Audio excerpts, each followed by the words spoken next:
Hey guys, welcome back to the channel. Today's video, we're going to be looking at this entire week's work of financial education and literacy, making sure that you have the tools that are necessary to not only save for retirement, knowing where to invest, but also for building wealth. So I hope you enjoy it. If you're chasing that $1 million retirement mark, it might be time to reconsider. Only 1 in 3 millionaires feel wealthy, according to the 2024 survey from Northwestern Mutual. Now, it's pretty interesting because feeling wealthy is a lot less about what is in your bank account versus more of your attitude towards the money you already have. This is where the shift in the mindset comes from, and the problem does arise from there. Now, in today's video, we're going to be looking at 3 money moves you can make to make you feel wealthy in today's economy. When you start thinking about this, wealth is a relative term. It is going to be something that is entirely different for different people. A lot of people that live frugal feel like they're very wealthy. They have time, they have the ability and the flexibility to do and have the experiences they want to, having them and really feeling wealthy. The good news is the path for anyone at any budget can supercharge their money confidence with going through these steps. Now, the first one, embrace your personal financial journey. Now, for me personally, as a financial counselor, this is very unique to every single person that I sit down with. When you look at what they have, $1 million, $5 million, $10 million in a savings account, an investment account, the savings goal can vary greatly from person to person, and a round dollar figure is not the answer. Your answer when it comes to your financial goals shouldn't be a dollar amount. It should be more about what kind of life do you want to experience when you are retired. This gets into the well-known fact that through individualized wealth strategies, strategic targets, looking at very specific goals and putting concrete things in place to personalize and really achieve those wins with those financial goals, this approach refocuses the mindset and maximizing what you can do with your money versus accumulating all the money.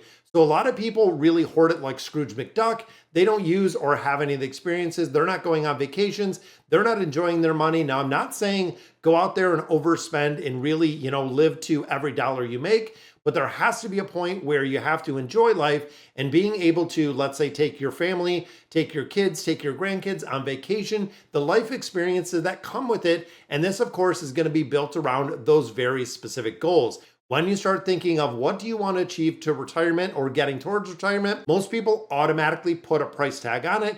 I want to have $1.5 million when I retire.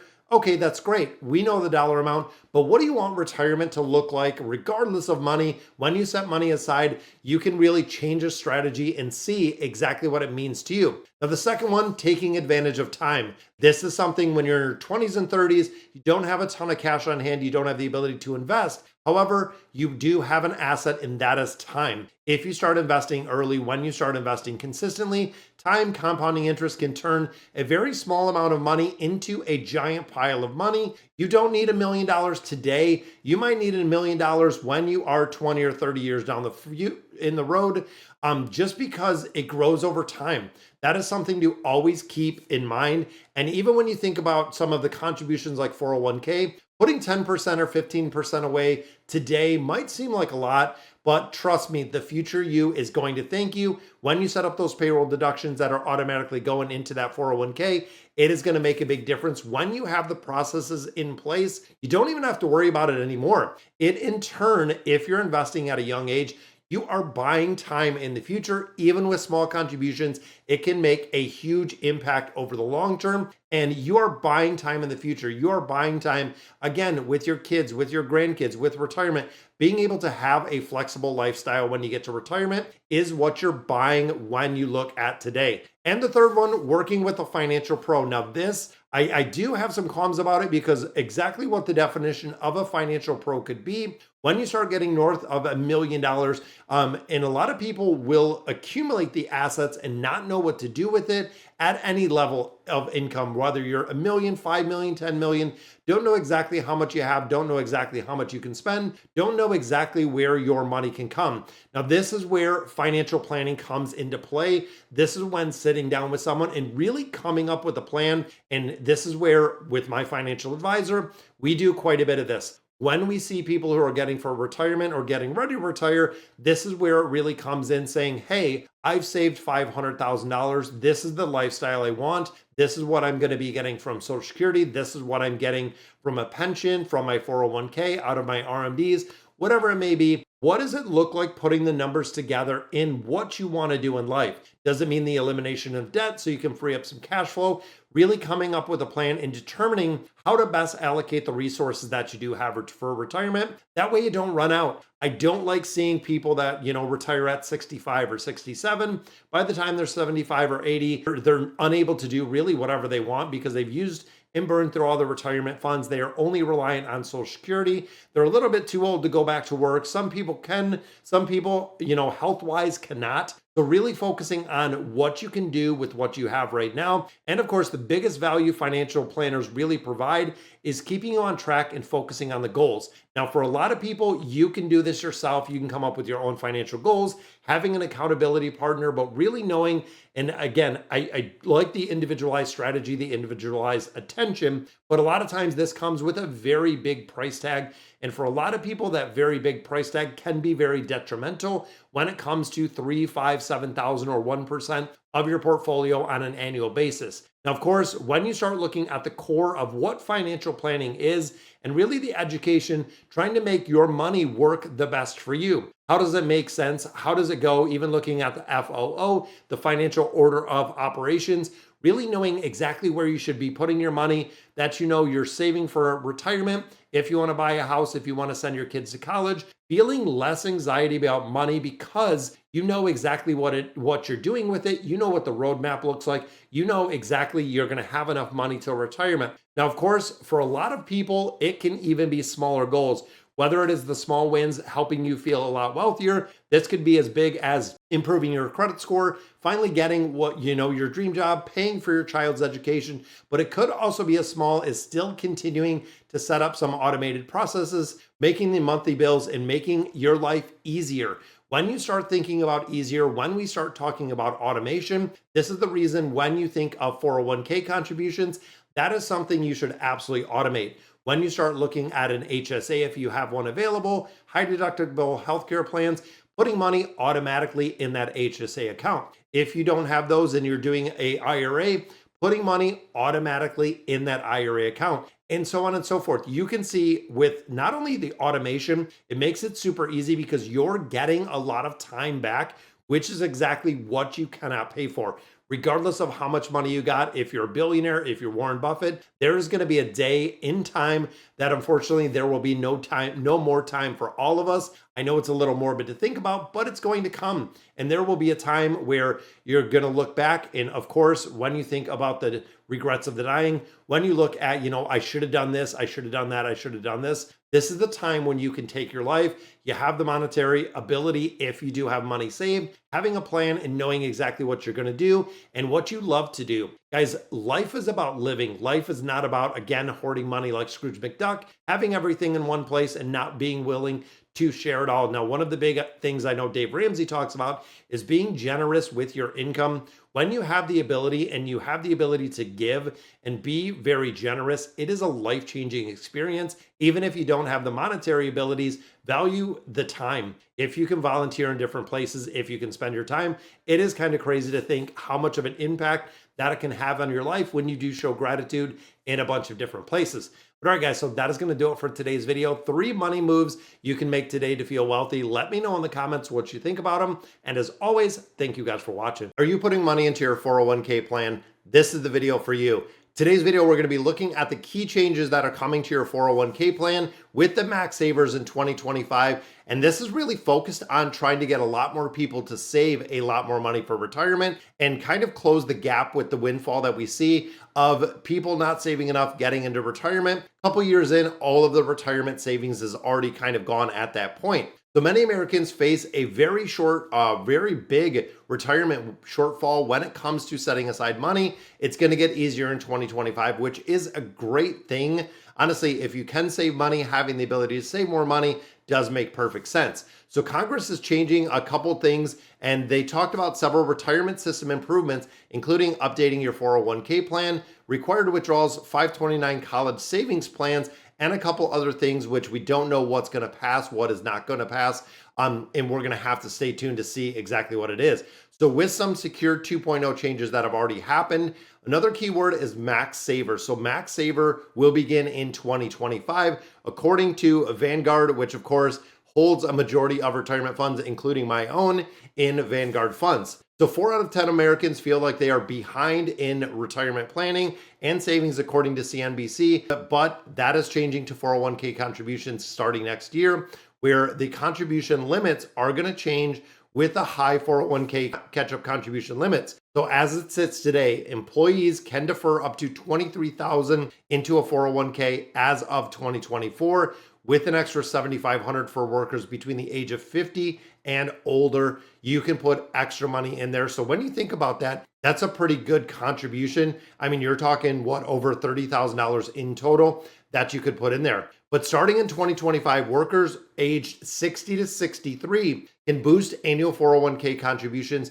to $10,000. So you can put another $10,000 or 150% of the catch-up contribution, whichever of the two is greater. Something to really know when it comes up to the contribution limits for 2025, IRS has not unveiled what it is going to be, but every single year with inflation, with everything else, we see the contribution limits that do increase. Now, this, of course, is a great way to really boost your retirement savings right before you retire. If you're looking at the age of 60 to 63, retirement age for most people is 65. Some of us that were born later, 67, and they are trying to move it to 69 for getting the full benefits or the full retirement age. Now, it's estimated 15% of eligible workers will be able to use this, which again, not a lot if you're talking 15%, but the catch-up contributions tend to be very high earners. This is where the max saver kind of comes in, but could have concerns about really living a comfortable retirement. Now, more than half of the 401k participants with income above $150,000 and nearly 40% of account balances made catch-up contributions, which is great in 2023. So we're seeing a lot more contributions that are being made. And also, they were also talking about a lot of people who are moving their money over to Roths. They think with the tax changes that are going to be coming in the next few years, there's going to be a big need to move a lot of the 401k or the IRA money over into the Roth variant, pay the taxes on it now with knowing what is kind of coming down the pipeline. Now that brings us to the Roth catch-up contributions. Another secure 2.0 change will remove the upfront tax break on catch-up contributions for high earners, but only allowed to deposit after-tax Roth accounts. Very interesting in that one. The change applies to catch-up deposits of 401ks, 403bs, 457bs. So if you have any of those plans who earn more than $145,000 from a single company the prior year, the amount will be adjusted for inflation annually. This is the Roth catch-up contributions. So however, the IRS in August of 23 delayed the implementation of the rule until January of 26. That means that workers can still make pre-tax 401k contributions up through 2025, regardless of the income. So essentially, it seems like with the changes that they're making, people who earn a lot more are going to be able to contribute more, is what I'm kind of understanding and grabbing from this article on MSN. Now, when it comes to retirement contributions, guys, there's a couple things you have to remember and really, really spend your time, spend your energy, spend your effort into figuring out exactly how much you need to put to retirement. What does retirement look like? What is the plan? For a majority of individuals that I sit down talking about retirement planning, we go through a lot of different scenarios. How much money do you need? Where does your budget sit? If you're an individual that is saying, okay, well, on a monthly basis, I need $4,000 to retire. If I don't have that $4,000, I'm not going to be able to pay all of my bills. Where is that $4,000 going to come from when you start taking Social Security? When you look at your estimated Social Security, it might say $2,200, $2,400. Okay, well, in that case, you might have a $1,600 shortfall in income. That income is going to have to come from somewhere. And if you're taking out, again, that $1,600 a month out of something like this, a retirement plan, an RMD, whatever it may be, how long is that money going to last? Where is your number for this? It is going to be greatly different for everybody. Across the board, you are going to see numbers where, hey, people only need $1,500 to live because the house is paid off, all the cars are paid off, you don't have very many expenses. And I also see people on the other side that are running $6,000 or $7,000 in expenses a month that possibly cannot retire because they don't have enough money in retirement savings. And if they do, between Social Security and a pension, how strapped is it going to be? And what do you want your retirement to look like? Is really another big thing that people need to focus on. Is, again, it's going to be crazy and it's going to be wildly different from individual to individual, but it just seems like the general things that I see, the more that you're putting into 401k plans, the more you're putting into IRAs, HSAs, any of those retirement vehicles. There's no point where you have kind of too much in there, short of being very detrimental to your lifestyle or things you want to do. If I'm saving everything that I have into these 401k plans, into retirement plans, and I'm not enjoying my life, I'm not going on vacation, I'm not taking my kids, I'm not doing everything or anything at all because of the frugal aspect of life, that can be kind of over savings, looking at max savings. But again, when it comes to a majority of Americans and the 401k contributions, IRA contributions, there isn't enough to go around. Things have gotten way more expensive than they used to be, meaning one of the things that a lot of people have cut is the retirement savings and putting money away. Overall, it's not a good idea, guys. You have to retire, and at some point you will retire, regardless of if you have $0 in that retirement account or you're sitting on $2 million. And the younger that you start doing contributions, I really focus on this with myself and my team. The younger that you start the contributions, if you can get to that 15% for an extended amount of time, even if you start 18, 20, 22, if you start putting money away into retirement accounts at that age in the amount of 15%, meaning you have 85% of your remaining income, that is going to live within your means. That is going to be what you're going to kind of base your life on, is that 85% of the income that is left. You are going to have a very, very happy and healthy retirement. Hopefully, if there's any medical issues, who knows what that's going to look like in the future. But if you have the money and you're putting the money away on a consistent basis, it is going to make a big difference when it comes to retirement, having the ability to really retire. But back to the article, guys, when it comes to those 401k plans, we know that there is going to be a boost in 2025, which literally is crazy to think, but it's a couple months away. Workers between the age of 60 and 63 can boost annual 401k contributions up to $10,000 or 150% of the catch-up limit, whichever is greater. So guys, let me know in the comments what you guys think about the changes. And honestly, I think they need to give Americans the ability to invest a lot more money, to put away a lot more money in these 401k plans, in retirement savings for the people that do want to save and are frugal about it. Definitely giving us the ability and the tools we need to put a lot more money into these 401k plans and any retirement plan in general. So, all right, guys, so that is going to do it for today's video. Let me know in the comments what you guys think. And as always, thank you guys for watching. Are you getting ready for retirement or under the age of 50? This is the video for you. We're going to be talking about a dividend stock ETF and really why you should be building it coming up to retirement. And of course, there are some very crucial steps when you're building this out for not only now, but also to benefit in the future. Many people under 50 overlook the importance of investing early. If you start in your 20s and 30s, your portfolio is going to be exponentially larger, only focusing in a younger generation on really target date funds or even looking at stocks specifically that can be very volatile through history. Now, it's a very common mistake that getting growth stocks very early can be exciting, promising. A lot of people looking at Nvidia, looking at all of these big growth stocks, but the problem is they come with a much higher volatility that a majority of people cannot stomach when they are going up and down. If we see the market pull back 10 or 20% on a good growth stock, a lot of people will pull out of the market. They won't go back in because the market can fluctuate wildly if you're investing in only one stock. Now, if you're not careful, you can start losing money instead of gaining it, which I did this at a very young age, got used to it and really stomach it now as the stock market goes up and down, continuing to put contributions in there and building up the stock ETF portfolio. Now, if you're under 50, you need to think about the long game, especially again, if you're 20s, if you're 30s, having a portion of your investments into something that is going to pay you dividends. If you're young, time is on your side, and that is the most powerful advantage when it comes to compounding interest and when it comes to investing in general. The earlier you start, the more time your money has to grow, resulting in you having to worry a lot less about your financial security when you start getting into your 50s, your 60s, 65, when you start getting into retirement.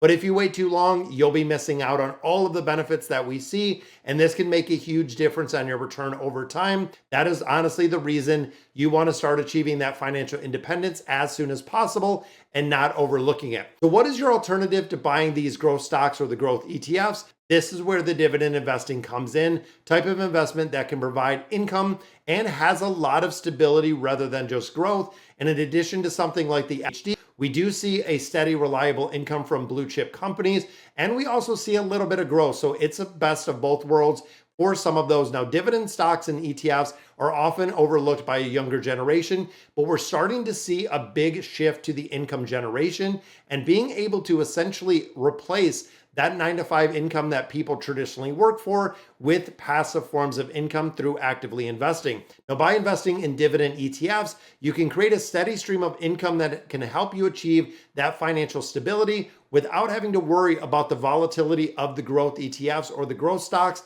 that we do see. Again, some really large ups like the last 2 years, but we also see some really big pullbacks like 2022. Now, when we start looking at the advantages of these dividend ETFs, such as the passive income, the compounding returns, lower volatility, and also they need to fit in your overall investment strategy. We have talked about this before. When it comes to the 3 ETF portfolio, you can almost picture it as 3 legs of a stool. The first one is, of course, your foundation ETF. This is going to be the VOO. This is going to be the SPY. This is going to be something that is based in really looking at the S&P 500 index. Now, the reason for this is it is a foundation. You are investing into the 500 largest companies within the United States, and this is going to give you the foundation for all of the sectors, all of the diversification that you do need built out with an ETF.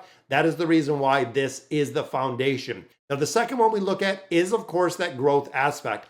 When you start looking at a longer time frame, 20, 30, 40 years to retirement, growth is going to be needed. There is going to be a point when you're under the age of 50 where growth is going to be very important with these ETFs. And there's also a point where you'll be looking into this third leg of the stool or the third piece of the 3 ETF portfolio, which of course is the dividend ETFs.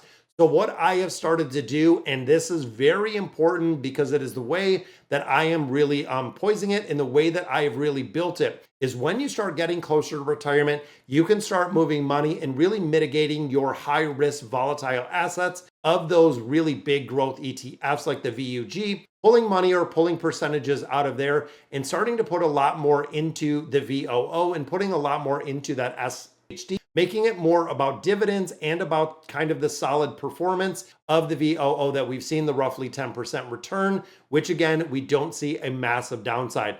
Now, of course, when you start looking at this and looking at things like the HD, like we had said, they're in 100 different companies, which are not very prevalent when it comes to some of those growth, because of course, we are looking at the larger companies like your Home Depot that have been paying dividends for a multitude of years, Coca-Cola that have been increasing dividends for a multitude of years, meaning it is going to give you a very good interest generating machine. Now, another advantage of those dividend stocks is the compounding returns. When we think of an investor like Warren Buffett, which of course is one of the most famous investors ever, it means your money can grow exponentially over time.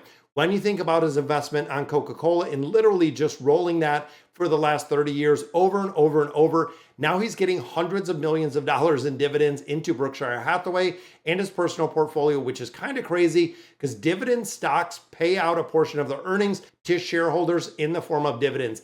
You're really getting a paycheck from the company that you're holding the stock, or if you're holding a basket of stocks in that ETF, you are getting paid out. And of course, that money is reinvested into more returns. So when it gets to a certain point though, and you're changing up the dividend and the percentage that you have in that portfolio, there's going to be a point where I can put a lot of that growth ETF into something that is going to pay me dividends. The dividend yield that I'm getting and getting returned to me is going to be what we're using to supplement our Social Security and really not having to work that 9 to 5. With, again, that dividend stock portfolio, looking at the lower volatility that it offers, might learn a little bit less in the short term, which means you can focus on longer term growth with the investments and really building up that portfolio. So when it comes to these dividend ETFs, it is an overall investment strategy that is only part of the 3 parts we talked about. And the key is diversify your portfolio. This is the reason why I do not put my eggs in one basket, why I do put them into ETFs. Not only do they have an incredibly low expense ratio with those ETFs, but by really spreading them out into a couple different sectors or a multitude of sectors between 3 different ETFs, you can really have access to a lot of dividend paying stocks. You can have growth stocks. You can have a lot of things in those portfolios that are going to grow with time. It helps you manage risk right off of the bat and also looks at poising the potential returns without having quite the big upside and the downside. And you'll have us generating a steady stream of income, which is exactly what I'm doing. If you get to the point of having, 200, 500, $1 million in something like the HD when you go to retirement, you can supplement your income in its entirety with just the one ETF that you're going. So of course, the very key insights that we have from this video is early investing. That is the biggest thing to generate income, really building wealth over time and being very reliant and not really less reliant or not really reliant at all on the Social Security income that could or not be there. Again, that is a big question mark for a lot of the younger generation. You have the luxury of time. If you're in your 20s and 30s, you can take advantage of that compounding interest. You can build your wealth over time, and investing in those dividend ETFs, you can generate a steady stream of income to achieve financial independence sooner than later. The best part is you don't have to be a financial expert. You don't even have to pay anyone to manage all the mutual funds for you, because when it comes to index investing, it is very simplified to what you can look at. Do your own research, know exactly what you're putting your money in, because to sum it up, starting a dividend ETF portfolio under 50 can provide financial security and peace of mind as you get closer and you approach retirement. This is a way to really take control of your finances, building and growing your wealth over time. And of course, the earlier that you start, the more advantage and the bigger advantage you're going to be able to take with the compounding interest and achieving that financial independence. So if you found the information in this video helpful, please check out the videos on the dividend ETFs that we have, 3 ETF portfolio. Let me know in the comments what you guys think. And as always, thank you guys for watching. The S&P 500 has been an absolute rock star this year. But what about one unstoppable Vanguard ETF to really buy during the S&P 500 bull market? That's what we're going to be looking at today. And it is one ETF that I do hold in my portfolio. So when we think of the S&P 500, it has set new records. It even set new records last week, which is kind of crazy, which of course is the big run with artificial intelligence. And a lot of people are saying that artificial intelligence is in its infancy stage right now, meaning this is only the beginning of it. When we start looking at the performance, the S&P 500 is up about 20% year to date, which is doing a lot better than the equal weighted S&P 500 due to the artificial intelligence. But the big difference can be explained and really is focused on the 53% return in the top 5 S&P 500 stocks this year, which include Amazon, Microsoft, Nvidia, Apple, and Meta. Those combined are up 53% to this year, where of course the S&P 500 is up roughly 20. If you own only these 5, you would be up roughly 53% on the year, which is crazy. Now this, of course, with the AI revolution just being at the beginning, a lot of people are saying the next 5 to 10 years, ETFs focused on technology are going to be huge, which is why we're looking at today's video in the Vanguard Information Technology ETF, or the VGT. Might be a perfect choice for investors that are willing to take on a little bit more risk with a little bit more upside. Now, again, the VGT is something that I personally hold in my portfolios at about 30%. This is my growth stock. This is the ETF. Now, when you think about this Vanguard Information Technology ETF, holds 317 stocks across 12 segments of the tech sector. So when you think about the growth aspect of this, there are going to be very big ups, which is what we're seeing right now. But there could also be the big side of very big downs when we do see a down market or a pullback. When you start really breaking it out into semiconductors itself, that is up almost 29%, which is the highest weight in this ETF. So it is doing incredibly, which is not only looking at Nvidia, but a lot of other companies that are producing semiconductors, which are going to go ahead and power the future when you start thinking about it. Now, the big question is the weight. So what kind of weight do they hold in the VG? And that is where I kind of want to do a comparison. So thinking of Apple, which we know is the biggest one, looking in the VG or the Vanguard ETF portfolio, it is 16%, where the S&P puts it at 7. Nvidia, 14% in that VG. S&P puts it at 6. Microsoft, 14% again. The S&P puts it at 6.5. Then looking at Broadcom, 4.4, S&P, it's 1.5. And then Adobe, 1.72. We're putting it at 0.54 in that S&P 500. According to Vanguard's weighted portfolios, that is the big difference. You have a really big focus on artificial intelligence. And if you're looking to get out this, Apple is rolling out Apple Intelligence software, which is coming to iPhones, which are coming to Mac, which is coming to iPads. They are rolling out AI. It will transfer the way and really transform the way that consumers are using and generating text, email through artificial intelligence. Since OpenAI has really risen to the point of creating artificial intelligence for almost everyone, Apple itself has 2.2 billion active users worldwide, which is the greatest and is quickly becoming the largest distributor of AI to consumers. So they are the front foremost. But what is the backside? What is powering this? That is NVIDIA with the graphics GPUs for data centers, developing and building AI models themselves. It's about to scale the Blackwell-based GPU, which offers 30 times better performance than the current chip that they have. So again, we're going to see some explosive growth out of companies like NVIDIA, even though they're up like I think it was 2,500% in the last 5 years, which is crazy. Then you look at Broadcom and a lot of other names in here, very big into the AI space and the AI hardware space, and they offer industry-leading networking solutions for all of these companies. Microsoft, Adobe are quickly becoming one of the top AI performers. And of course, software powerhouses. Microsoft has developed the AI virtual assistant called Copilot. And if you haven't used it, it is really cool, integrating it into everything. And the AI services are coming to business through Azure Cloud platforms, which of course is going to be one of the flagship products.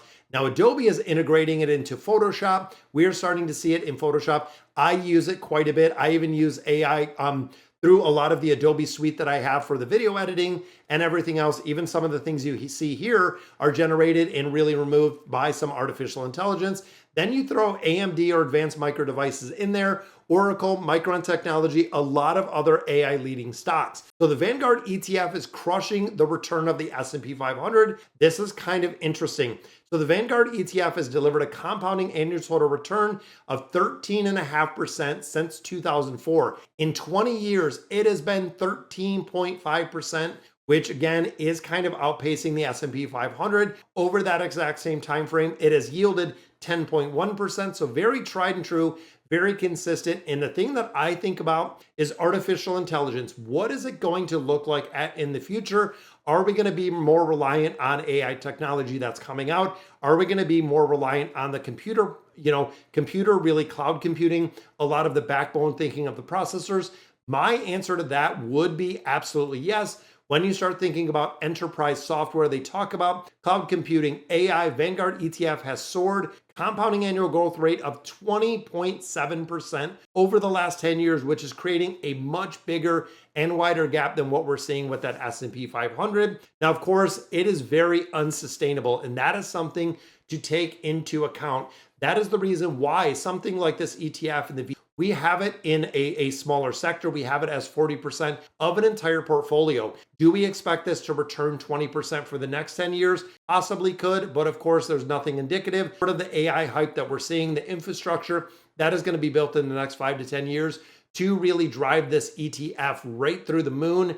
And of course, the big semiconductor, when we pass the CHIPS Act, there are going to be a lot in a higher demand, not only in US markets, but globally when it comes to semiconductors and when it comes to that sector itself, which of course could outdrive the returns and really skyrocket sales. Now, of course, Wall Street, which if you pay attention, they are forecasting AI will add trillions of dollars to the global economy in the next 10 years, which the suggestion of investing in these tech stocks for the next 10 to 20 years are going to be a great investment.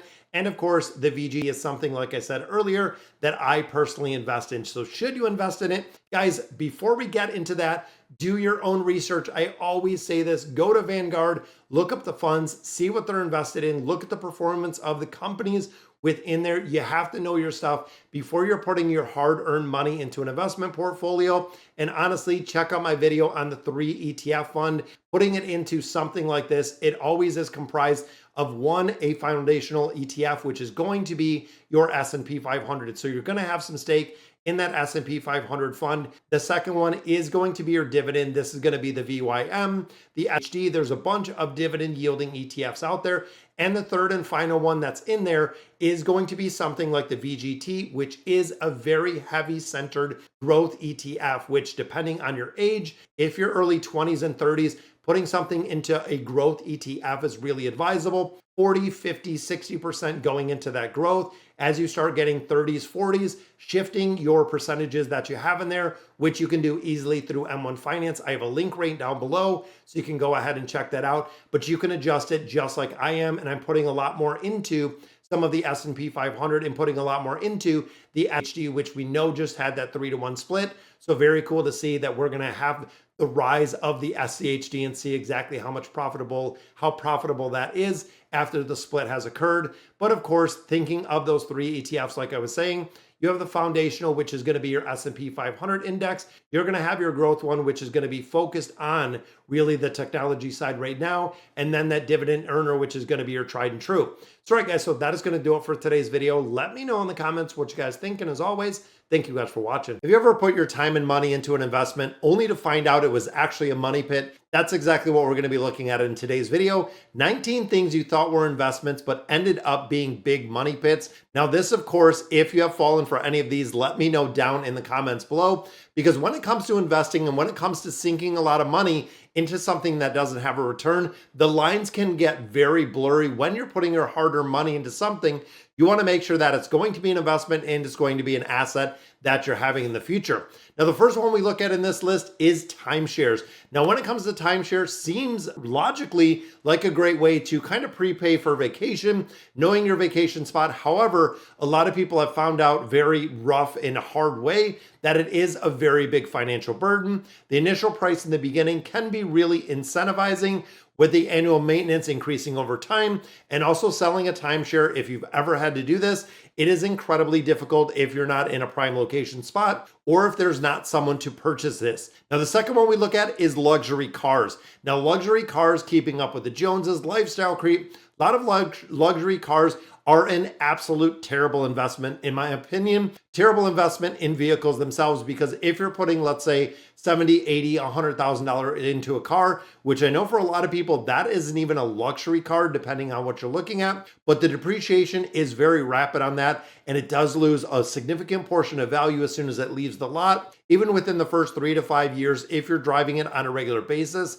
a lot of the depreciation and a lot of the maintenance costs and repair costs of luxury cars go through the roof, making them a very bad investment. Now, the next one we look at are collectibles. Now, for a lot of people, stamps, coins, action figures. I collect Magic the Gathering cards, Pokemon cards. Very fun way to invest. In really thinking about it though, profitability is not there for a majority of the things that we buy. A lot of the collectibles, you might pay $10 or $20 for it now. In a couple years, it might be worth $10 or $20. Even in 20 years, even thinking of the millions upon hundreds of millions of Pokemon cards that they really do produce, doesn't mean there's going to be a market for it, doesn't mean there's going to be a value for it in the future. And of course, looking at the collectible market, very easy to pay or overpay for items that might have value at the current time, only to go up or down in the future. But overall, looking at the big picture, most people will invest in things and ultimately nothing becomes of it. Number 5, we look at home improvements that do not add value. Now, for a lot of people, in putting expensive upgrades, swimming pool, high-end appliances, even looking over personalization renovations, also can add to the home resale value, but a lot of improvements people don't want. Really less appeal to some potential buyers. And of course, is the cost there? So if you put in an upgrade, let's say a bathroom for $8,000 to $10,000, doesn't mean you're going to get that money back out, especially if it's customized in some manner, that you're not going to see the total return of that. Now, this is one that I had when I was very young in age, which is a pyramid scheme. This was actually selling knives, which was kind of interesting, often disguised as multi-level marketing. We see this before, and honestly, it promises pretty good money, but it also relies on the scheme of recruiting new people and really preying on friends and family to buy your actual product. This again is something we've seen where participants end up losing money on inventory. You have to buy your stuff up front. Then you have to be almost a wholesaler. Now, looking at training materials, recruitment effort, there's a lot of different things that you're getting paid on commission based on how many other people you pull into this scheme. Next one we look at is your extended warranties. Now this, electronics appliances, for most people, they will not use them. It's a good way to protect your purchase, but a majority of people never use them. And when it comes to technology, most of the time they become obsolete long before the warranty is used if they break down. And a lot of times the warranty that you're purchasing will not even cover in its entirety the item that you're going ahead and you're getting the warranty for, or you're looking to replace. And also when it comes to exceeding the amount of the potential repair or what the cost would be, they would just rather give you the money or give you a rebate for a fair market value versus replacing it with a brand new item. Now, the next one we look at is a big one for me, a pet peeve: unnecessary gym memberships. For a lot of people that have gym memberships, if you're going, yep, great to be healthy 3 to 5 times a week, absolutely getting it. But for a majority of people, these are an absolute money pit. I have done financial counseling with a lot of people that have paid for months, even years of gym memberships that went completely unused. I've even seen clients that have different memberships at different gyms. So they'll have like an LA Fitness or a Gold's Gym with a Planet Fitness just because it was closer to their house. And a lot of places they'll join because of a sauna or a swimming pool or something of that nature, only to find out they're not using these gym memberships at all. And of course, when it comes to gym memberships, right hand in hand, bad exercise equipment. When you think of the latest exercise machines, when you start looking at fitness gadgets, promising the amazing ab cruncher that's going to give you a 6-pack or an 8-pack abs, most of them just collect dust. If you go to even local garage sales, you will find these all over. And it's kind of crazy because the majority of the time they're very overpriced. The workout is very similar or less expensive to other alternatives. And even looking at a lot of free alternatives that you can do total body crushing, really fitness programs on YouTube for a lot of the financial influencers. You can do a lot of really programs that are just body weight using and really free with no cost to you. Now, of course, when we think about one of the most honestly detrimental that I see is lottery tickets. When you think of lottery tickets, it's 1 in 22 million people, whatever it may be. When it comes to lottery tickets, it is a full potential to strike it rich. However, it is a very, very big losing investment. If lottery tickets did not make money, they would not sell them. The odds of winning are significantly, a really amount of money is very low in relationship to what people are putting in there. And if you're investing in lotto tickets, and a lot of people do on a regular basis, every week, every month, you are putting a lot of money, where if you put it into a savings account, into an investment account, into an IRA account, it would grow much larger than actually winning the lotto and actually seeing the money that is coming from there. Now, this is something that we've looked at for our next one, which I have looked at quite a bit: overly expensive college degrees.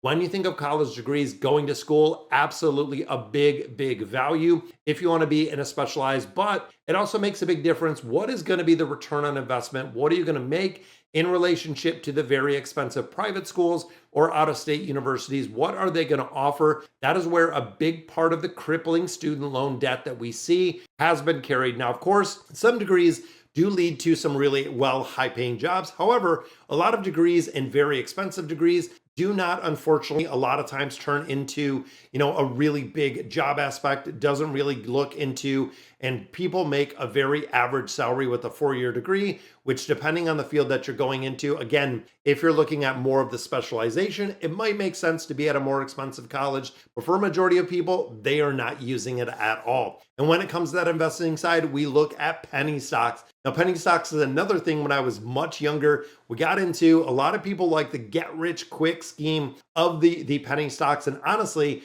buying penny stocks is more like gambling than it is investing.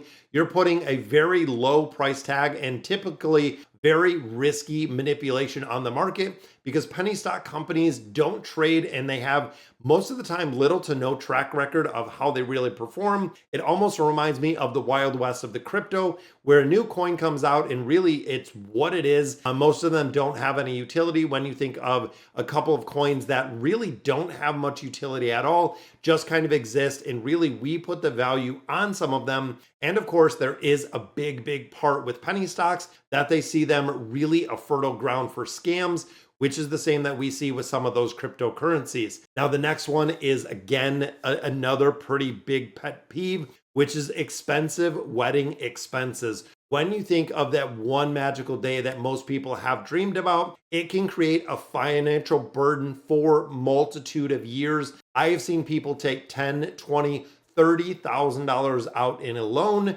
to do a one-day wedding, not even a destination wedding, just to have the one day. Now, of course, lavish receptions, designer dresses, all of that are great to have, but they do not have any lasting value. If you're putting that amount into your wedding, your couple, as a couple, husband and wife, your partner, your spouse, whoever it is, you are starting with a multitude year of debt, which we see 5 to 7 years for most of these unsecured loans that they're doing to start your really relationship. So if you have an individual where they have student debt, you have a second individual that has student debt, you go together, you take out $10, $15, $20,000 for a wedding. Now you have a lot more debt on top of debt on top of debt. If you could really cut back on some of the costs, make it really logical and make sense, you want to make sure that you do that. When we look at protecting your insurance is the next one we look at. Insurance is important, but of course, they try to sell you everything. A lot of people are overpaying for insurance policies and getting a lot more coverage than they would ever need. And honestly, going into, looking at whole life insurance, for example, I do carry whole life.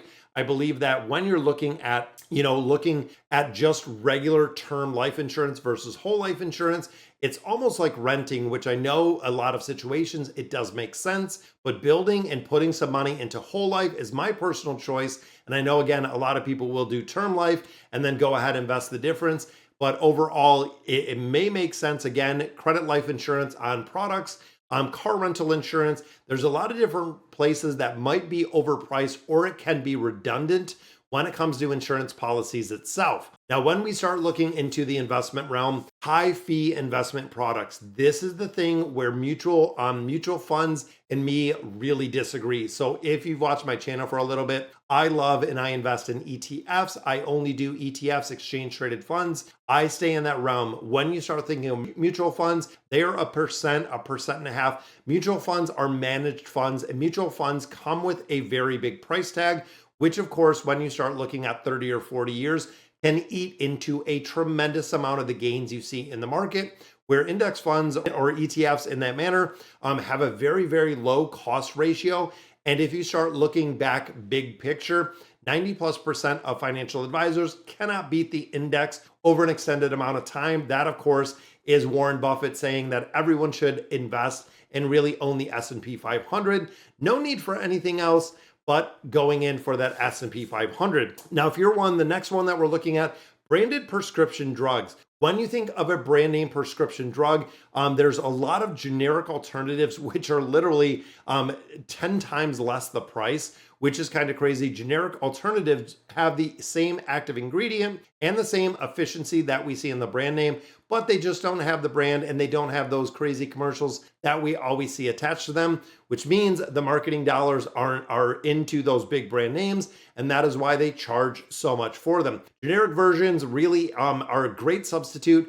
Ask a doctor, ask a pharmacist, see if there's a generic version of what you're taking. And of course, when we think about the next one, which is unused subscriptions. Now, it is estimated streaming services, when you look at gym memberships, when you think of a month-to-month basis, Americans are paying around $212 a month for things that they are not using. They'll sign up for trials, then there'll be a monthly subscription cost. They forget to cancel it, ongoing charges, and we see this all the time working in a financial institution. Some subscriptions auto-renew annually, catching you off guard really with a big cost. I had an auto renew that just went through for my virus protection. It was $185 for the next year. And of course, wasn't anticipating that charge because it was 1 year ago when we signed up for it. But overall, review your subscriptions on a regular basis.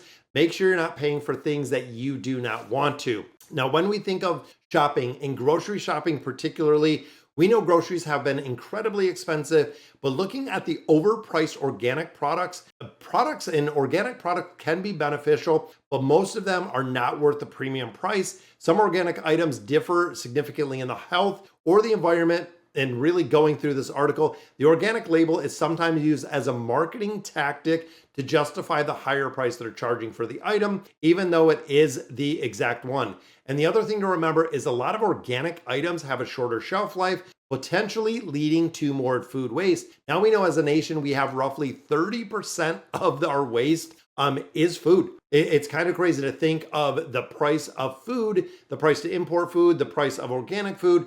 30% of all food in the United States goes to waste, meaning that 30% of that food budget, you're just throwing right away with all of that food waste. Now, when we look at the next one, novelty kitchen gadgets. Now, this is something that not only novelty kitchen gadgets can create clutter, they create mess, but they're a waste of money. And most of them, they are a big waste of space. Basic kitchen tools are really all you need to know. To use novelty gadgets might be a few times or maybe once or twice, and then you can kind of forget it. It'll be in a drawer somewhere. You'll never see it again, except my number one, which is an apple slicer. My kids love apples. Apple slicer is an absolute one for these kitchen gadgets that I guess it would kind of fall into the regular basic kitchen tool. But if you have one of those, it is incredible to take out the core and of course, go ahead and put that together. So all right, guys, so that is going to do it for our list. 19 things you think are investments, but can actually be money pits. Let me know in the comments what you guys think. And as always,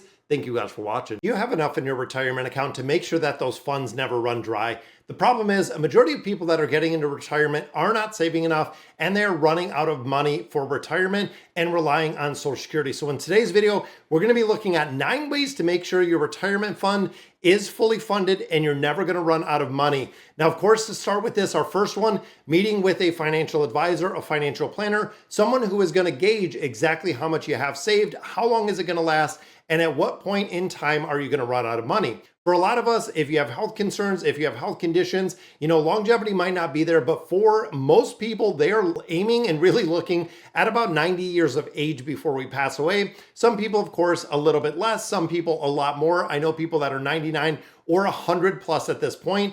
If you're saving and really having those retirement funds up to age 100, you need to know exactly how much you're going to have and what does your budget look like. So if you're going into retirement with a mortgage, what is going to cost and what is going to cover that mortgage? What about unexpected expenses? What about healthcare, long-term care, things like that? That is, of course, a big option and a big thing you have to talk about with a financial advisor.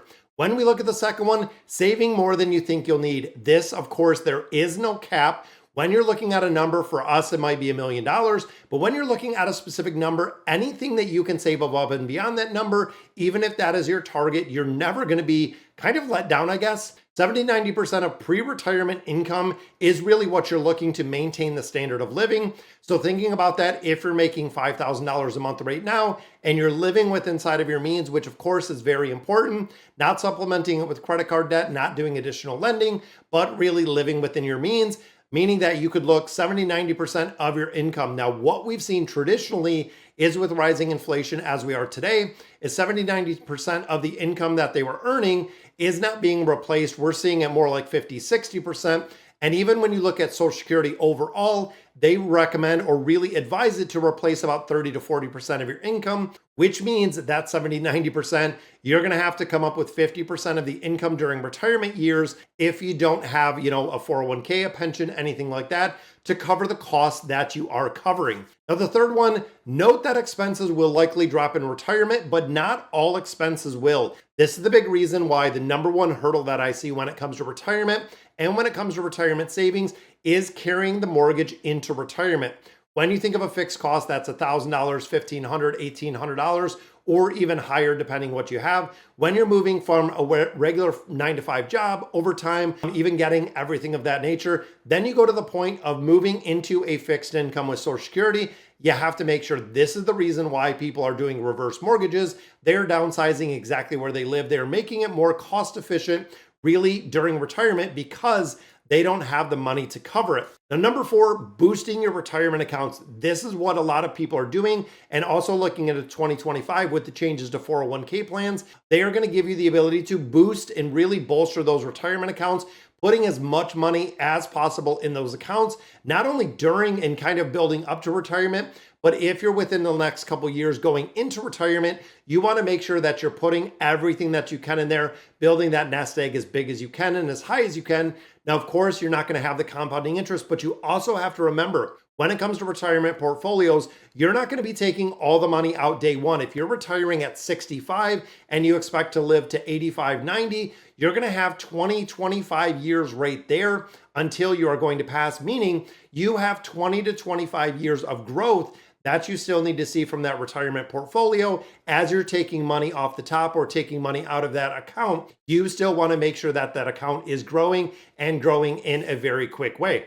Now, the one way that a lot of people do this, which is number 5, looking into annuities. Now, annuities are it kind of help with planning about retirement planning. Annuities are offered through a ton of different companies. So what you do is you set a certain amount aside, put it into annuity. That annuity gives you a monthly paycheck. This is really good for people who can't manage their money. It is really giving you a series of payments. For instance, if you put $100,000 into, let's say, a 5-year annuity, that annuity is going to pay you X dollar amount every single month.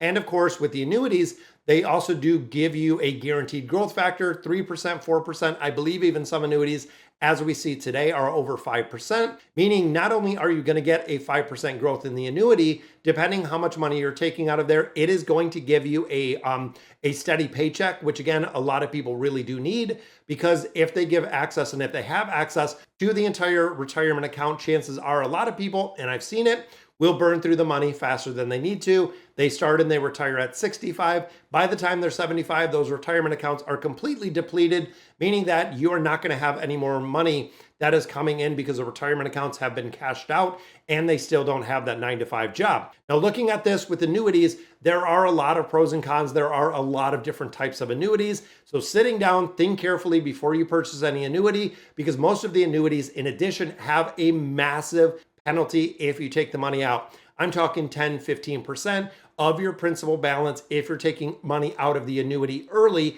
and really just cashing it out. You have to know all of the pros, all of the cons of those annuities before you get into there. Next one we look at, eliminating high expense, high debt. That really high level of the credit card debt is something that you have to do. I've even seen people that will take funds out of a retirement account to eliminate that credit card debt.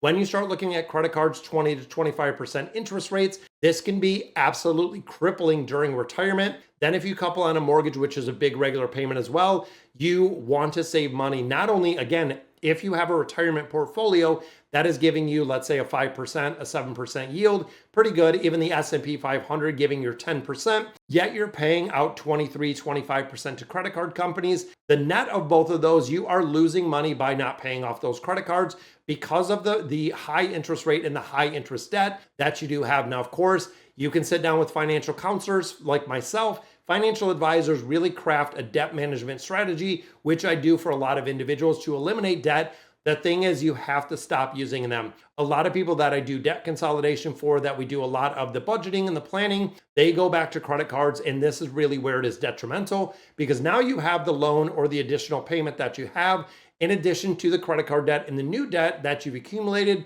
which just continues that constant cycle. There's going to be a point of accountability that you have to do it personally and take accountability for the debt and where you're spending your money, and really cutting down and eliminating all of that spending and making sure you're not using those credit cards to do it. Now, guys, before we get into a new one, please subscribe to the channel. We're well on our way to 10,000 subscribers. We're already at 7, which is pretty incredible. 7,000 subscribers already. And I hope you're enjoying the debt-free journey that we do here on the channel. The next one we look at is healthcare costs. Now, if you're in retirement, and I've dealt with this a couple times now, when you start thinking of the United States and the healthcare marketplace, it is kind of crazy because there are a crazy amount of packages within the marketplace that we have here. And it's not the Facebook marketplace, it is the healthcare marketplace, where you have to buy your, not only supplemented from what the government is offering you, but a lot of people do buy supplemental insurance. So it is healthcare, it is prescription costs, it is dental care. There's a lot of stuff to cover the healthcare costs. This is where, if it is eligible, a really big part, HSA accounts, when we start thinking of the LO or the financial order of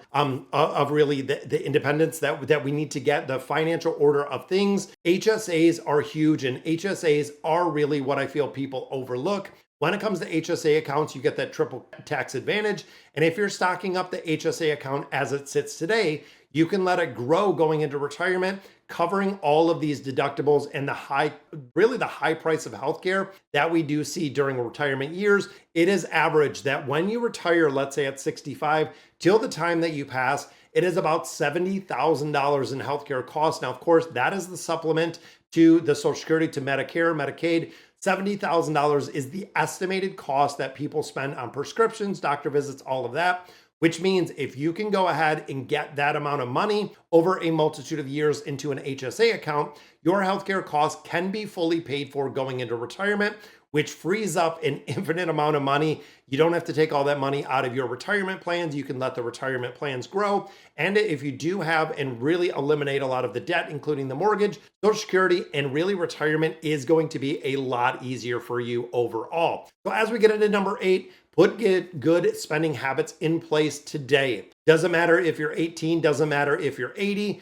Budgeting is important. Spending plan, whatever you want to call it, even if it's not right down to the absolute penny, list and really know all of your fixed expenses. We're talking about mortgages, gas, electricity, internet, food, groceries. As much as you can estimate what you're going to spend, you can see exactly what you're going to get from Social Security, what you're getting from pensions, from your annuities, from your retirements, from your IRAs. You can ballpark on paper exactly what the monthly budget is going to look like, how much money's coming in, how much money is going out, what do you have left over, and also, what do you want to do with your life?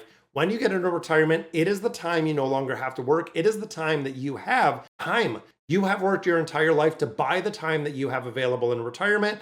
Making the most of it is going to make a big difference. I know a lot of people that do bucket lists, that do trips they've always wanted to, and now is the time. If you save properly, you can definitely get in there. And the final one we look at is the diversification of your portfolio. When you start getting more into the retirement years, you don't want as much volatility. You do not want as much risk. When we think of something like the VUG, the Vanguard Growth Fund, that is not where you want to park all of your money or a majority of your money. You want it to be in something that is a lot less volatile, a lot more safe. That is the reason why a lot of people start moving it into bonds. They move it into, some of the dividend ETFs that we talk about, like the HD or the VYM. There is actually a kind of a transition where you don't want to keep all of your eggs in one basket. Even if you're doing target date funds, let's say a 2065 target date fund, it will systematically move and mitigate and really diversify your portfolio. That is the build that it has specifically. And you want to make sure that there's not going to be a point where your portfolio drops 30, 40, 50%. You don't want, and honestly, during retirement, you can't take that type of loss. So what does it look like as the bottom line? Reducing your cost, increasing your savings, putting more money into retirement will minimize the risk of running out of money during retirement. And of course, developing those good financial habits, boosting up the bank account, because not only are you going to need retirement funds, you are also going to need that emergency fund. You're going to need money to cover healthcare costs. That is going into high yield savings and savings accounts. And of course, if you sit down with a financial advisor, you can kind of hash out exactly how much you're going to need and what your retirement is going to look like. All right, guys, so that is going to do it for today's video. Let me know in the comments what you guys think. And as always, thank you guys for watching.